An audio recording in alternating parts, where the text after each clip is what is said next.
Sushant case में श्रुति मोदी के वकील का बड़ा दावा, कहा बहनों की थी सुशांत की प्रॉपर्टी पर नजर। सुशांत का परिवार अभी तक यही कहता आया है कि उसे सुशांत की मानसिक बीमारी की जानकारी नहीं थी, लेकिन सुशांत और उनकी बहन प्रियंका के बीच उनकी बीमारी को लेकर हुए चैट से परिवार खुद कटघरे में खड़ा होता दिखाई दे रहा है।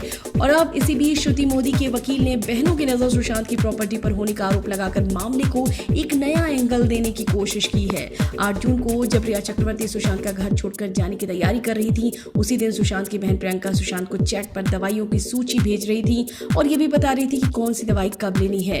चैट में डिप्रेशन और पैनिक अटैक से जुड़ी दवाइयों के बारे में बात की गई थी।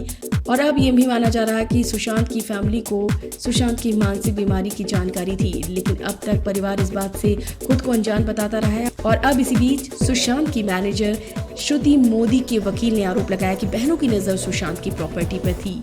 श्रुति मोदी से सीबीआई ने दूसरे दिन भी पूछताछ की। श्रुति मोदी के वकील अशोक सरावगी का कहना है कि 26 नवंबर को तीनों बहनों ने एक मीटिंग रखी थी और श्रुति मोदी से सुशांत की प्रॉपर्टी के पेपर और जानकारी मांगी गई थी, लेकिन सुशांत का कोई इंस्ट्रक्शन नहीं था, इसीलिए उसने मना कर दिया था। सुशांत की बहनें चाहती थी कि सुशांत चंडीगढ़ चलें और वहीं सेटल करवा देंगे, लेकिन सुशांत को बहनों की नजर प्रॉपर्टी पर है, इस बात की भनक लग गई और उन्होंने 27 नवंबर का टिकट रद्द करवा दिया।